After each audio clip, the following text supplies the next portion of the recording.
Je vais appeler l'équipe Croquetland avec Lucille Béard, Chloé Pazza et Loïc Festas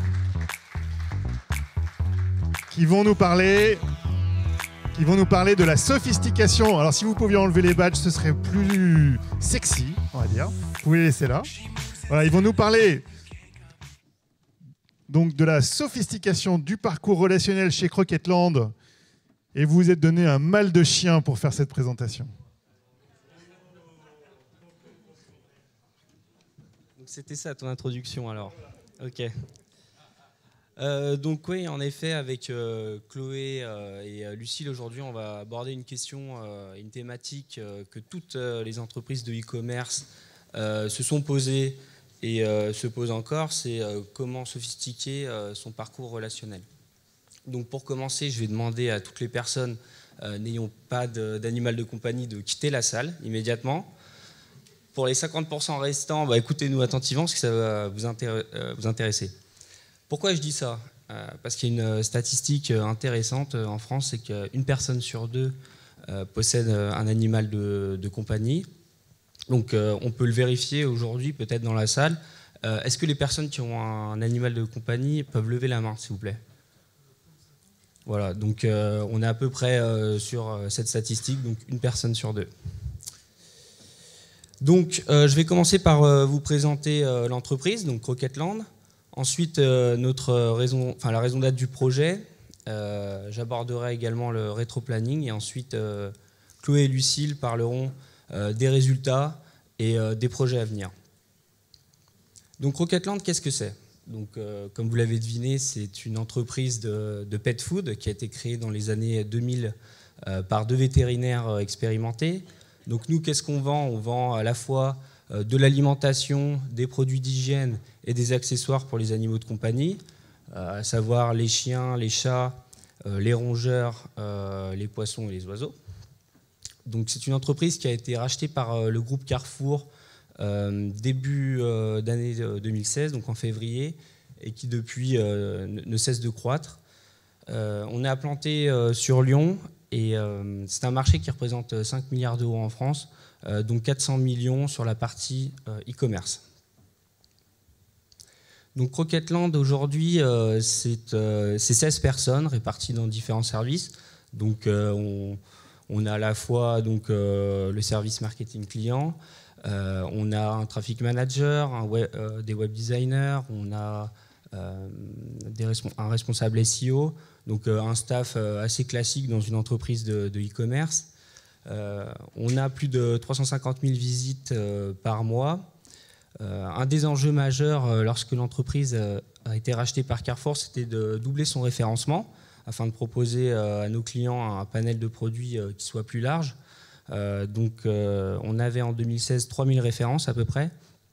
Aujourd'hui, c'est plus de 7000 références. Et on a un taux de conversion qui est également extrêmement élevé puisqu'il est de 6%, malgré un trafic qui est en constante hausse donc chaque année. Donc ça prouve aussi une certaine qualité dans le parcours UX et ça démontre que voilà, le client y trouve son produit au bon prix également. Donc quelles sont les forces de l'entreprise ? Comme je vous le disais en préambule, c'est une entreprise qui a été fondée par 2 vétérinaires. Donc on s'appuie énormément sur le côté expert, le conseil vétérinaire aussi. On a une large gamme de produits qui répondent à toutes les attentes des consommateurs et on distribue les marques les plus reconnues. Donc voilà les forces. Et en ce qui concerne les opportunités, c'est un marché qui chaque année est en croissance de plus de 20%. Je vous disais aussi également, une personne sur 2 possède un animal de compagnie et on a une demande de produits qui est de plus en plus croissante. Voilà, en ce moment, ce qui a le vent en poupe, c'est les produits sans céréales pour les animaux. Donc, on constate aussi qu'il y a cette logique d'anthropomorphisme et que le panier qui est consacré et le budget qui est consacré à l'animal de compagnie chez les familles en France ne cesse également d'évoluer. Donc, la raison d'être du projet. On a voulu vraiment fonder ce projet sur 2 piliers.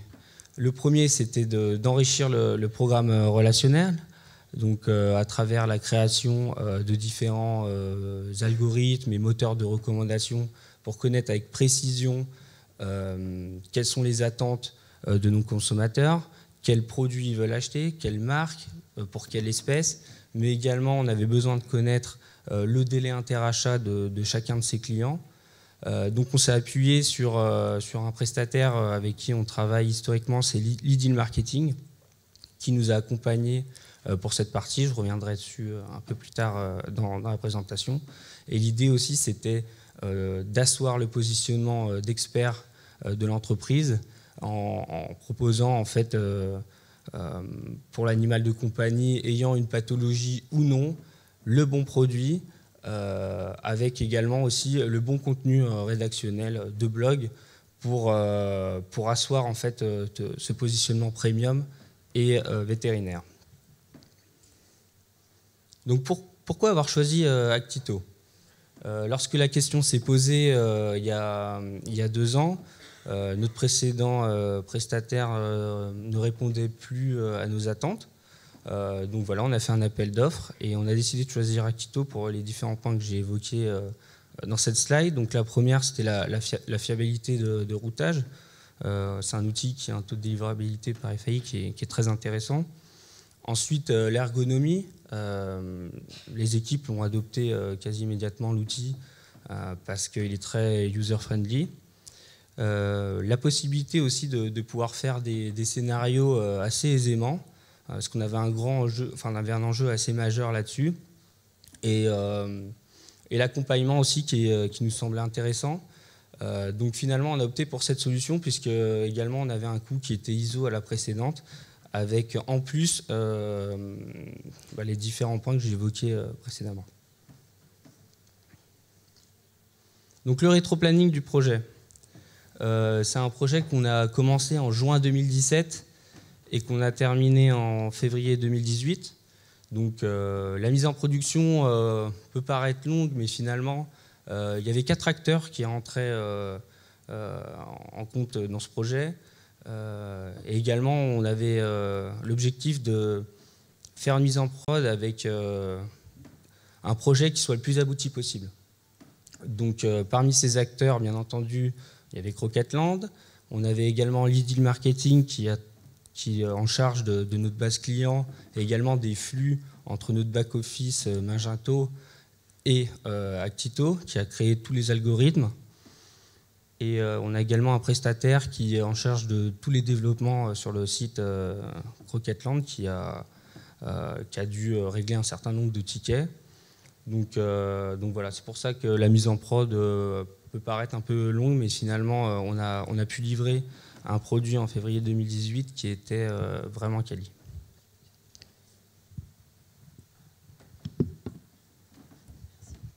Donc, avant de faire la refonte du CRM, on avait uniquement 7 scénarios et 7 emails. Donc, c'était en fait un email par scénario. Donc, c'était vraiment très basique et très superficiel. Alors qu'aujourd'hui, le CRM est beaucoup plus complet. Et il regroupe 48 emails dans 28 scénarios plus ou moins complexes en fonction du ciblage et des objectifs. Donc, les différentes étapes de la refonte concernaient d'abord la refonte du parcours théorique. Donc, c'est ce qui a duré environ 4 mois. C'était avec l'aide de notre partenaire Lidl Marketing, comme l'a mentionné Loïc. Et ils nous ont accompagnés sur de nombreux points, notamment l'amélioration de la connaissance client, donc avec des campagnes de qualification, mais surtout la création du score de réachat, donc qui nous a permis de calculer le délai interachat des clients pour ensuite pouvoir les relancer si jamais on s'apercevait qu'ils ne repassent pas commande après ce délai dépassé. Ensuite, il y a eu la création des emails, donc avec d'abord la rédaction du contenu qu'on voulait le plus personnalisé possible. Après, on a choisi les visuels en fonction de l'appétence de chaque utilisateur. Et ensuite, la partie qui nous a pris le plus de temps dans la création des emails, c'était la création en elle-même sur l'outil en fait, Actito. Parce qu'on avait créé différents templates avec les équipes d'Actito, mais au final, ils ne nous satisfaisaient pas totalement parce qu'on ne pouvait pas les modifier, on ne pouvait pas faire de modifications. Donc en fait, après, on a changé de prestataire pour les emails, pour la création des newsletters. Donc on s'est tourné vers D'Artagnan, qui nous a permis de pouvoir prendre en main toute la disposition de nos emails comme on le voulait. Et c'est aujourd'hui un outil qu'on utilise tous les jours, qui est très rapide et très intuitif. Et donc aujourd'hui, on ne pourrait plus s'en passer. Ensuite, la création des scénarios, donc on les a lancés en 2 lots. On a fait d'abord un lot avec 19 scénarios, et c'est les 9 derniers scénarios qui nous ont demandé plus de temps et beaucoup plus, où on a beaucoup plus sollicité l'accompagnement d'Actito pour qu'ils vérifient tous nos paramètres, et, vu qu'on avait des ciblages bien précis et beaucoup de critères qui étaient pris en compte. Et ensuite, enfin, c'est la création des ciblages qui sont beaucoup plus précis et modulables que sur notre ancien outil. Et donc ces ciblages, on les cible, on les crée sur les critères du profil de l'utilisateur, également sur son statut fidélité. Donc un client qui sera Silver n'aura pas la même offre qu'un client qui sera Platinum. On interagit avec eux aussi différemment en fonction de leur comportement. Donc si un client est actif ou inactif, et aussi en fonction des marques qu'ils préfèrent. Et enfin, en fonction de l'appétence du client, on va leur pousser les produits adaptés. Donc par exemple, les produits chats seront poussés uniquement aux clients appétents chat. Donc ça peut paraître logique aujourd'hui, mais c'était pas le cas précédemment en fait. Voilà. Vous l'attendiez tous, le voilà. Voilà à quoi ressemble la nébuleuse d'un cycle de vie client. Bon, bien entendu, il est assez flouté parce qu'on ne voulait pas non plus rentrer dans un degré de détail qui pourrait intéresser nos concurrents. Donc on a livré plusieurs lots. On a un lot qui est dédié aux suspects et aux prospects. Donc chez nous, un suspect, c'est une personne qui s'était inscrite à la newsletter et qui n'a pas commandé. Un prospect, c'est quelqu'un qui a créé un compte et qui n'a pas commandé. On a toute une partie sur le lot d'upsell. Donc on parlait du délai interachat avec Chloé. Donc ça nous permet de pouvoir envoyer la newsletter pour inviter nos clients à recommander au bon moment en fonction de ses habitudes de consommation. On a un lot qui concerne également la fidélité, parce qu'on a une fidélité qui est plutôt classique chez Croquetland avec 3 niveaux de fidélité en fonction du volume d'achat sur 12 mois glissants. Et donc du coup, ça permet d'informer le client en temps réel de son statut. Et on a créé un dernier lot qui est lié à l'anniversaire. Donc ça, c'est quelque chose de plus classique, donc l'anniversaire de l'animal ou l'anniversaire du compte. Donc ensuite, un petit point sur l'évolution des chiffres. Donc depuis qu'on a refait le cycle CRM, en fait, on a multiplié par 2 l'utilisation des bons promotionnels. On a gagné 10 points de taux d'ouverture, donc qui étaient avant de 17% et qui sont aujourd'hui en moyenne à 27%. On a aussi multiplié par 4 le taux de clic dans les emails, qui est passé de 3 à 12%. Et enfin, on a connu une augmentation de 130% du chiffre généré par les emails CRM, donc c'est vraiment une évolution dont on est très fiers.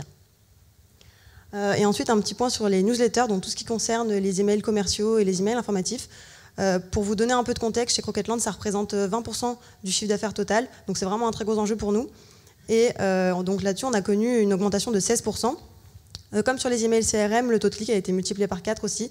Et c'est notamment grâce à la personnalisation qu'on a rajoutée dans les emails et à la recommandation de produits qui est aussi présente dans les emails CRM, qui nous permet d'avoir un contenu beaucoup plus pertinent pour nos utilisateurs et qui nous permet de leur pousser des produits qui correspondent vraiment à leurs besoins en fonction de leur historique d'achat et plus uniquement parce que ce produit-là fait partie des meilleures ventes ou parce que ce produit-là est en promotion.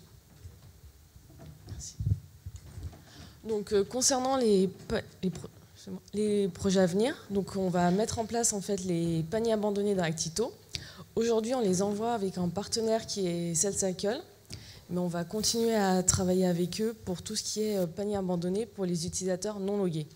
Donc sur Actito, ça va être pour les utilisateurs logués et notre partenaire, les non logués.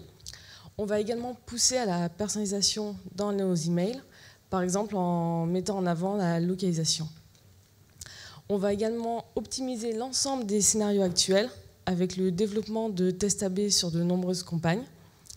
Et pour terminer, on va créer des nouveaux scénarios, cette fois-ci plus poussés sur une approche et une personnalisation sur l'animal. Donc on va utiliser l'information de la fiche animale, car si on connaît sa pathologie ou sa taille par exemple, on va être en capacité de fournir au client des produits adaptés aux besoins de son compagnon. Et on vous remercie.